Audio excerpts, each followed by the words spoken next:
Good morning, friends, and my dear students. Again, welcome back to my dear chemistry classes. Our topic is chemical kinetics. Today, we will study about the dependence of rate constant on temperature. आज का जो topic है बच्चों, ये थोड़ा सा qualitative analysis है. Qualitative और क्वांटिटेटिव. आप लोगों ने जब मैंने आपको पिछली वीडियो में बताया था कि कैसे टेम्परेचर किसी भी रिएक्शन के रेट या वेलोसिटी को प्रभावित करता है, कैसे टेम्परेचर के प्रेजेंस में किसी भी रिएक्शन का रेट वैरी करता है. आज हम इसको क्वांटिटेटिवली पढ़ेंगे. क्वांटिटेटिव का मतलब मैथमेटिकल एनालिसिस करेंगे. अभी तक हम लोगों ने क्वालिटी वाइज बात किया है, अब क्वांटिटेटिव एनालिसिस होगी. और क्वांटिटेटिव एनालिसिस के लिए हम लोग आर्हेनियस इक्वेशन की चर्चा करते हैं.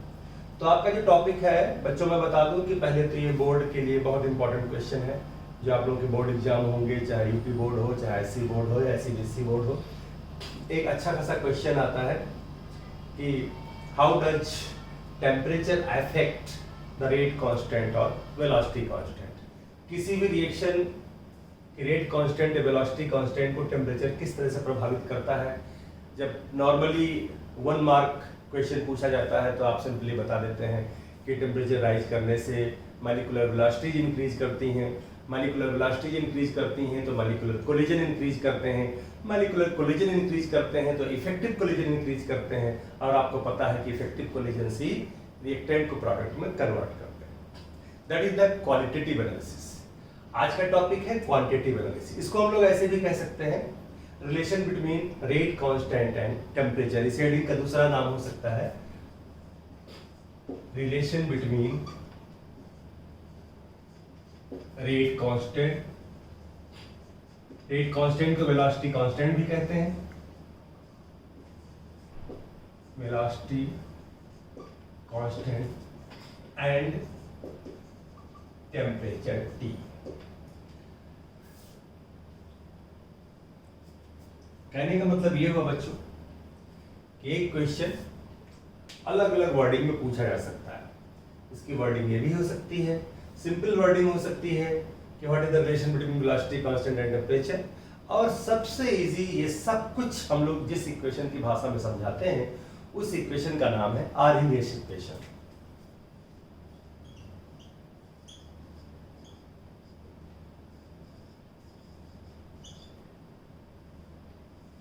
आर्हेनियस महोदय, बड़ी चर्चा हुई इनकी पिछले लेक्चर्स में.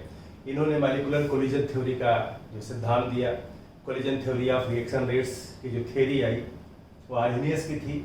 और आर्हेनियस ने क्वांटिटेटिव रूप से किस तरह से टेम्परेचर रेट कांस्टेंट को एक दूसरे से कोरिलेट किया जाए इस पर भी एक इक्वेशन दिया. हम लोग इस इक्वेशन के बारे में पढ़ेंगे. तो बच्चों, the relation between rate constant and temperature is given by, सबसे पहले इस इक्वेशन को हम लोग जानेंगे, K equal to A into e raise to power minus EA upon RT. This is the first equation और this is the fundamental equation of Arrhenius. Arrhenius का fundamental equation था. बाद में हम इसको और ज्यादा एक्सटेंड करेंगे, मॉडिफिकेशन करते हुए नए नए रूपों में इसको प्रस्तुत करेंगे, लेकिन ये आर्हेनियस का फंडामेंटल इक्वेशन है. आप देख सकते हैं स्मॉल के the rate constant that is the velocity constant, A Arrhenius factor है, EA the energy of activation of the reaction, R the gas constant and temperature at which the reaction is carried out. तो in this equation where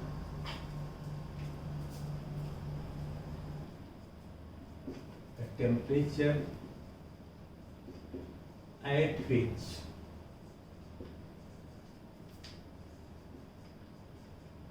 reaction is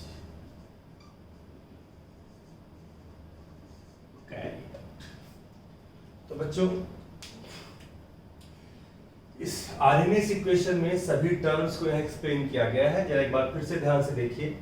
अगर एक number का question आपके board exam में आता है कि what is Arrhenius equation, तो आपको सिर्फ ये, Arrhenius equation is basically a relation in which the rate constant और velocity constant is directly related to temperature of the reaction. K equal to A into e raise to power minus EA upon RT। फिर K याद रखिएगा बच्चों, यहाँ capital के हम लोग नहीं यूज करेंगे।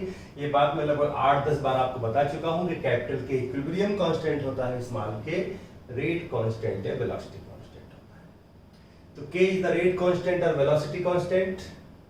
A यहाँ पर कांस्टेंट है। A is the Arrhenius factor और फ्रीक्वेंसी फैक्टर और प्री एक्सपोनेंशियल फैक्टर। आपको पता है ई रेज टू पावर में लिखते हैं इसको एक्सपोनेंशियल सीरीज, यानी हिंदी में चर घातांकी कहते हैं हम लोग मैथमेटिक्स की भाषा में। EA energy of activation, R gas constant. और बच्चों ध्यान रखिएगा कि इस चैप्टर में जो हम लोग न्यूमेरिकल प्रॉब्लम सॉल्व करने वाले होंगे या भविष्य में करेंगे, वहां पर R की वैल्यू हम लोग 8.314 जूल पर केल्विन पर मोल ही लेंगे। R की 3 वैल्यूज होती हैं, बट इस चैप्टर में हम लोग R की ये वैल्यू ही ज्यादातर जगहों पर पाएंगे। And T is the temperature at which the reaction is carried out. आपको पता है कि हर रिएक्शन एक पर्टिकुलर टेम्परेचर पर होता है और टेम्परेचर घटाने या बढ़ाने से रेट कांस्टेंट की वैल्यू भी वेरी कर जाती है। तो ये है आर्हीनियस इक्वेशन के डिफरेंट टर्म्स। अब बच्चों जरा ध्यान दीजिए, यहाँ पे लिखा हुआ है A into e raise to power minus EA upon RT। This factor E raise to power minus EA upon RT, हम इसके बारे में थोड़ा सा बात करेंगे। Kinetic energy greater then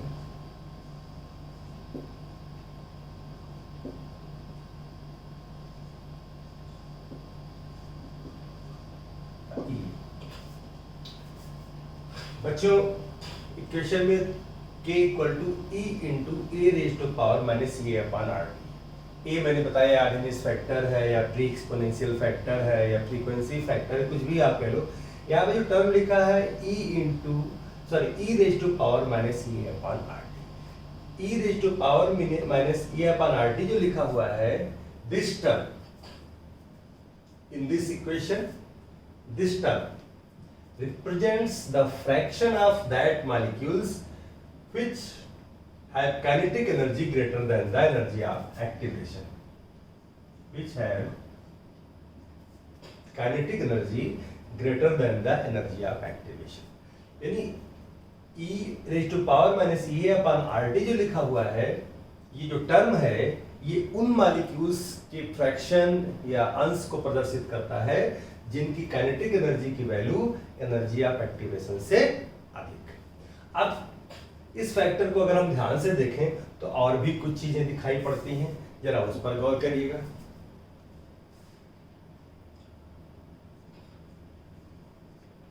to facts must be clear from equation first से दो फैक्ट्स बहुत क्लियर हो जाने चाहिए। पहला फैक्ट है आपका, if temperature is increased, and दूसरा फैक्ट है energy of activation is decrease, then rate of reaction will increase. ये बातें हम लोगों ने जब क्वालिटेटिवली पढ़ा तो बहुत अच्छे से आपके समझ में आ गया कि मॉलिक्यूलर कोलिजन होगा तो इफेक्टिव कोलिजन बढ़ेगा, इफेक्टिव कोलिजन बढ़ेगा तो रेट ऑफ रिएक्शन बढ़ जाएगा।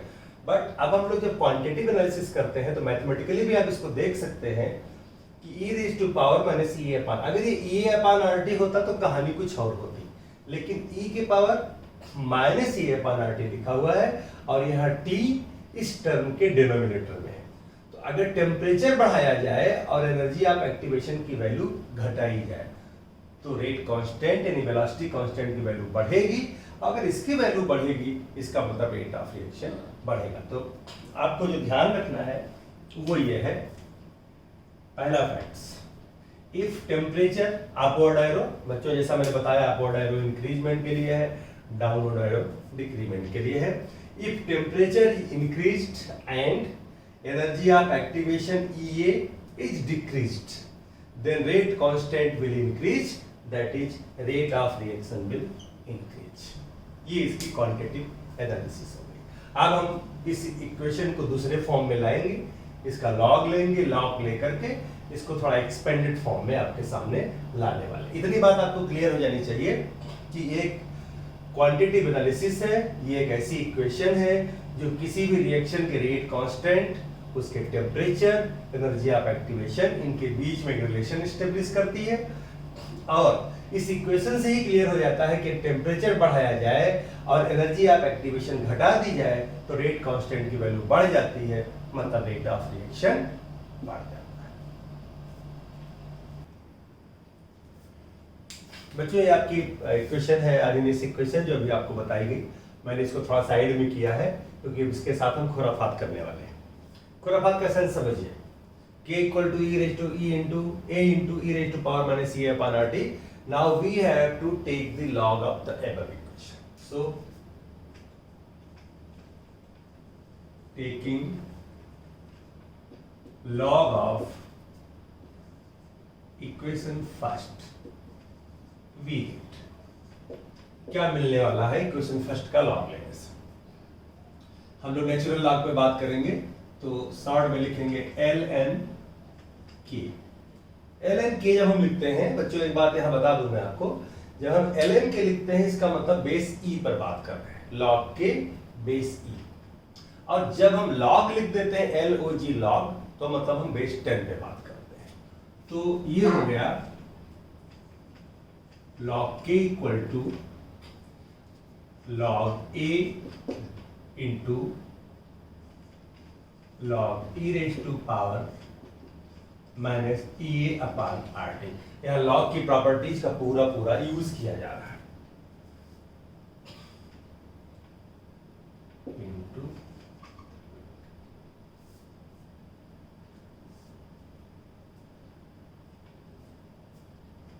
दिस और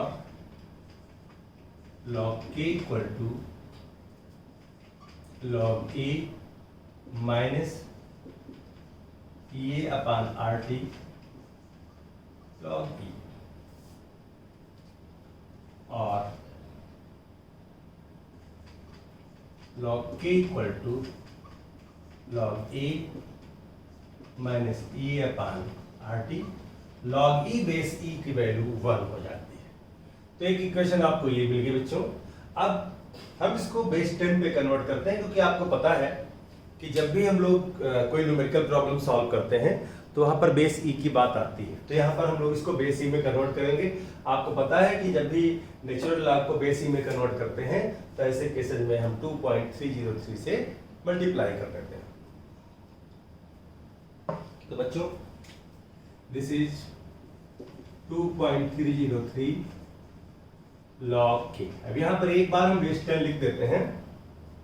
जब LOG लिखा हुआ तो आप बेस 10 मानेंगे, equal to 2.303 log a base 10 minus EA upon R। Now dividing the whole equation by 2.303। 2.303 से हम पूरे इक्वेशन को डिवाइड कर देते हैं और ऐसे में हमको क्या मिलता है, log k इक्वल टू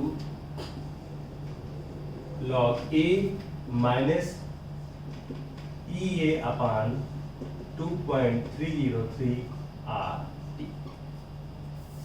थोड़ा सा इस इक्वेशन को और मॉडिफाई करते हैं और log k equal to minus E A upon 2.303 are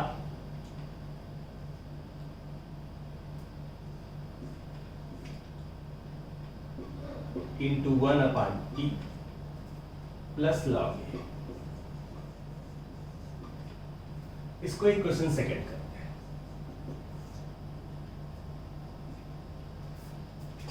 log k equal to minus ये upon 2.303 r into 1 by T plus log। This is equation second.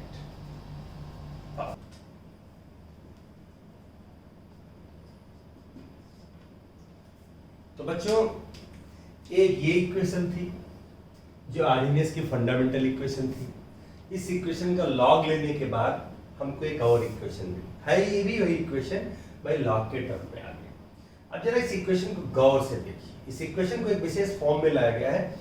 अगर आप लोग प्योर मैथमेटिक्स के स्टूडेंट होंगे और आपने कोऑर्डिनेट ज्योमेट्री पढ़ी होगी तो आपने पढ़ा होगा equation of straight line y equal to mx plus c. जरा गौर से देखिए कि इक्वेशन किस फॉर्म में लिखी हुई है। y equal to m into X plus C. So the equation second resembles with the equation of straight line y equal to mx plus c. It should be clear to all of you.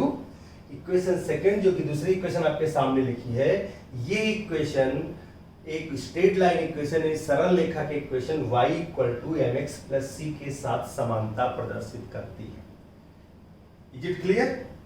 अगर ये clear है तो आप गौर से देखिए m क्या है, gradient of straight line. x axis पे कितना कटा, y एक्सिस, और c the intercept made by the straight line on y axis. तो equation second basically equation of straight line लिखी हुई है जिसमें x की value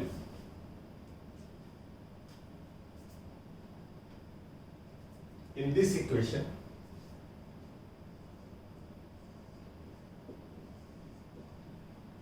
y equal to, y के प्लेस पे आप देखते हो लॉग k है, x इक्वल टू x के प्लेस पर और अपॉन d है, m gradient of straight line, इसके प्लेस पे लिखा हुआ है minus E upon 2.303 r, and c इसके प्लेस पे लिखा हुआ है लॉग a।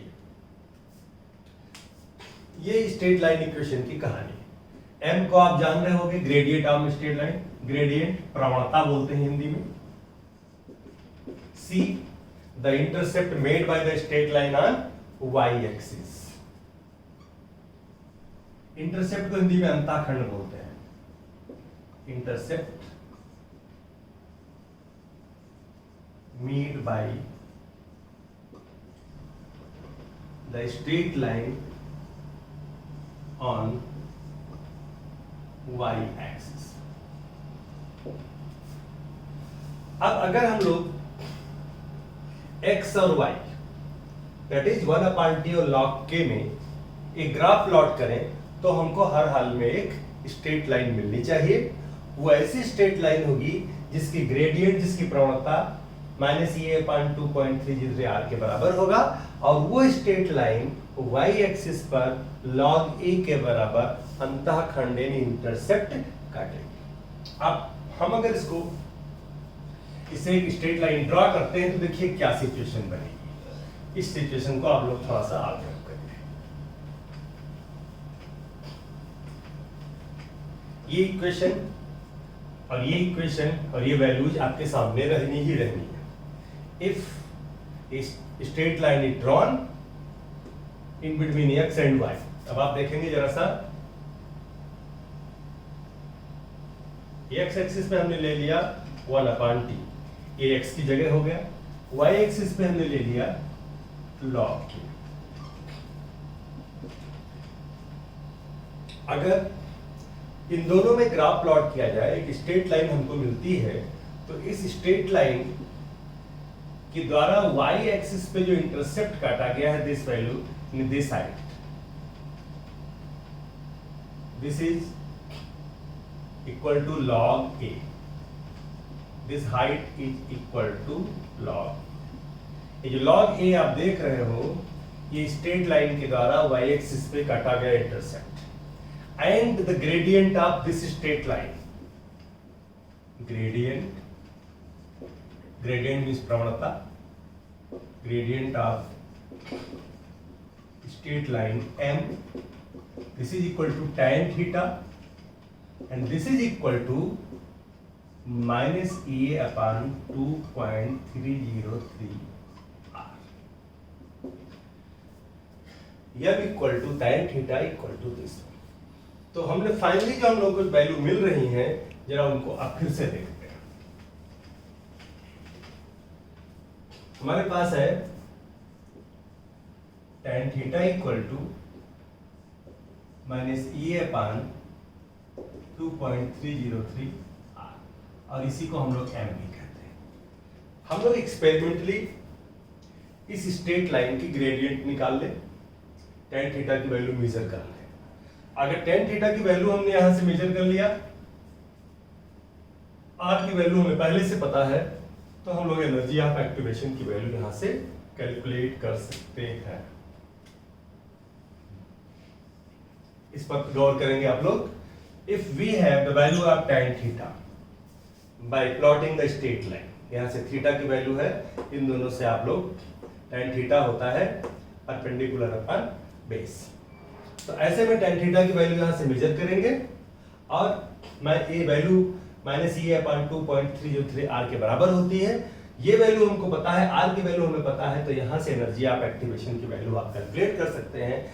बच्चों में यहाँ पे इसलिए फोकस कर रहा हूं कि कभी कभी 1 नंबर 2 नंबर के न्यूमेरिकल सीधे इसी पे आते हैं कि the gradient of a straight line is given so much, find out the energy of activation. Direct आ गया। अब आप सोच रहे होंगे कि हमें केवल ग्रेडियंट दे दी गई, एनर्जी ऑफ एक्टिवेशन हमसे पूछा जा रहा है, तो वहां पर हम सीधे सीधे इसी वैल्यू को यूज करेंगे। तो ये आपको हर हाल में याद रखना चाहिए कि ये वैल्यू हमें अगर पता है तो एनर्जी ऑफ एक्टिवेशन आप इससे कैलकुलेट कर सकते हैं। ये इसका आर्गेनिक इक्वेशन का एक पहलू हुआ कि जहां से हम एनर्जी ऑफ एक्टिवेशन की वैल्यू कैलकुलेट कर सकते हैं। अब हम इसके तीसरे पहलू पर चलते हैं, तीसरे स्टेप पर चलते हैं। इसका थोड़ा सा फिर से एक और मॉडिफिकेशन करते हैं। बच्चों, ये दूसरी इक्वेशन है जो स्ट्रेट लाइन के फॉर्म में लिखी हुई है, y = m × x + c। और इससे हम लोगों ने आपको अभी आपकी चर्चा हुई कि यहाँ से अगर हम एक स्ट्रेट लाइन ड्रॉ करते हैं, स्ट्रेट ड्रॉ करने के बाद उसका ग्रेडियंट यानी tan थीटा की वैल्यू निकाल लेते हैं, वो tan थीटा की वैल्यू -E/2.303 आर के बराबर होती है। तो यहाँ से एनर्जी ऑफ एक्टिवेशन की वैल्यू हम कैलकुलेट कर सकते हैं। सपोज करिए कि एक पर्टिकुलर रिएक्शन है जो 2 डिफरेंट टेम्परेचर पर प्रोसीड कर रहा है। मान लीजिए कि अगर यही एक रिएक्शन है वो T1 टेम्परेचर पर अगर प्रोसीड कर रहा होगा, तो T1 टेम्परेचर पर हम मानते हैं कि उसका रेट कांस्टेंट K1 है, और T2 टेम्परेचर पर रेट कांस्टेंट T2। मतलब at temperature T1 rate constant K1, at temperature T2 rate constant K2। ये पर्टिकुलर एक ही रिएक्शन है फॉर ए पर्टिकुलर रिएक्शन। ऐसा नहीं तो अलग अलग रिएक्शन के लिए है। एक ही रिएक्शन पहले T1 टेम्परेचर पे हो रहा है, फिर T2 टेम्परेचर पे हो रहा है। T1 पर इस इक्वेशन सेकंड को हम लोग लिखते हैं at temperature T1, equation second becomes,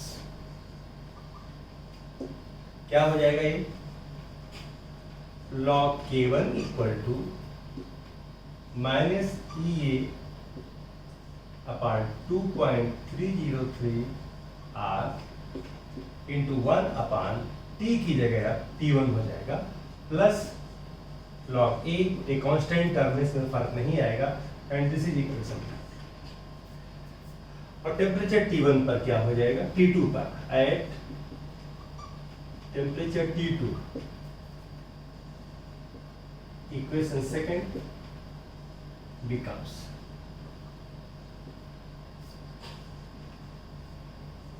log K2 =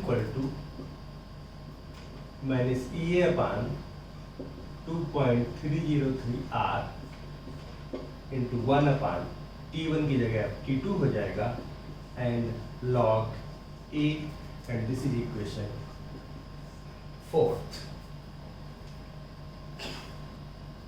equation second दो अलग अलग फॉर्म्स में आपके सामने है। इक्वेशन सेकंड टेम्परेचर T पर रेट कांस्टेंट K के लिए लिखा गया है, इक्वेशन थर्ड टेम्परेचर T1 पर रेट कांस्टेंट K1 के लिए लिखा गया है, और इक्वेशन फोर्थ टेम्परेचर T2 पर रेट कांस्टेंट K2 के लिए लिखा गया है। अब हम इक्वेशन थर्ड को इक्वेशन फोर्थ से घटा देते हैं, यानी now subtracting equation third from equation fourth we gate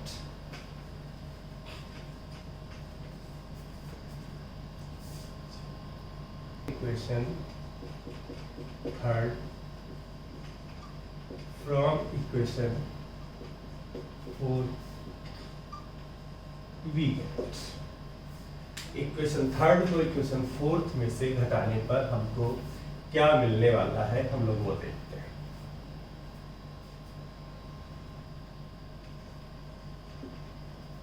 अगर इक्वेशन थर्ड को फोर्थ से हम घटाते हैं तो आपको पता है log a कांस्टेंट वैल्यू है, माइनस में कट जाएगी, फोर्थ से थर्ड में जाएगा, यहाँ माइनस लगा ये प्लस हो जाएगा और ये माइनस रह जाएगा। तो देखिए हमने कुछ कंसाइज कर दिया इसको, log k2 माइनस log k1 इक्वल टू, ये वैल्यू नेगेटिव से पॉजिटिव हो गई तो e अपान 2.3 जो 3r हमने कॉमन ले लिया, अब ये हो गया 1 अपान t1 माइनस 1 अपान t2। थोड़ा सा और कॉम्पैक्ट हो जाएगा इक्वेशन ये, और log k2 upon k1 equal to e upon 2.303r t2 minus t1 upon t1 dot t2, ये बेस टेन का है and this is equation fifth. बच्चों ये एक ऐसी इक्वेशन लिखी हुई है जिसमें एक ही रिएक्शन दो अलग अलग टेम्परेचर पे परफॉर्म की गई है और दो अलग अलग टेम्परेचर पर उसके रेट कांस्टेंट अलग अलग हैं। अब ऐसे में अगर आपको T1 पर K1 की वैल्यू पता है, T2 पर K2 की वैल्यू पता है, तो आप इस इक्वेशन की सहायता से एनर्जी ऑफ एक्टिवेशन EA की वैल्यू को कैलकुलेट कर सकते हैं। या T1 पर K1 पता है, T2 पर K2 पता है, EA भी पता है आपको, तो आप एक थर्ड वैल्यू इससे से पा सकते हैं। यानी कहने का सेंस ये है कि कुछ नोन वैल्यूज की सहायता से दूसरी अननोन वैल्यूज आप निकाल सकते हैं। सिंपली कह सकते हैं कि if K1 at T1 and K2 at T2 are known, T1 पर K1 और T2 पर K2 की वैल्यू आपको पता है, then EA energy of activation can be evaluated from equation। तो कुल मिलाकर के आ रही है इस इक्वेशन में आपने एक इक्वेशन ये देखी, फिर लॉग लेने के बाद स्ट्रेट लाइन के फॉर्म में एक इक्वेशन ये देखी, और दो अलग अलग टेम्परेचर पर अगर हम एक रिएक्शन को परफॉर्म करते हैं तो इसी इक्वेशन का एक रूप पांचवें इक्वेशन के रूप में ये दिखा, और यहां से भी हम आप एनर्जी ऑफ एक्टिवेशन की वैल्यू को कैलकुलेट कर सकते हैं। तो this is all ending at starting at equation first, ending at equation fifth. This is all the Arrhenius equation, the dependence of rate constant on temperature। हमें उम्मीद है कि जब भी इक्वेशन कभी भी लॉन्ग में आता है 3 और 5 पर मार्क्स में, तो ये पूरा का पूरा डेरिवेशन आपको वहां पर देना पड़ेगा। इवन जो हमने बीच में ग्राफ प्लॉट के स्ट्रेट लाइन का, वो भी आपको इंक्लूड करना पड़ेगा अपने क्वेश्चन के आंसर की क्वालिटी को बढ़ाने के लिए। तो ये पूरा का पूरा डेरिवेशन आप तैयार करेंगे। इसके बाद मैं आपको इस पर बेस्ड कुछ एक दो न्यूमेरिकल लगवा दूंगा, जिससे आपको ये कॉन्सेप्ट क्लियर हो जाएगा। बच्चों ये इक्वेशन फिफ्थ जो आपको मिली, इस पर बेस्ड एक छोटी सी अच्छी सी प्रॉब्लम, ये पर्टिकुलर न्यूमेरिकल प्रॉब्लम ही, इसमें कैलकुलेशन बहुत ज्यादा होती है। So please have a look on this problem. Rate of reaction ROR becomes 5 times when its temperature is increased from 30 degree Celsius to 60 degree Celsius. अगर हम इसका सॉल्यूशन देखते हैं तो कैसे सॉल्व करेंगे, जो दिए गए चीजें हैं उनको नोट करिए पहले। Given that rate of reaction become 5 times means K2 upon K1 equal to 5। यहां पर log K2 अपान K1 होता तो K2 अपान K1 की वैल्यू हो गई 5। T1 की वैल्यू है 30 डिग्री सेल्सियस, 273 में आप 30 जोड़ देंगे तो हो जाएगा 303 केल्विन।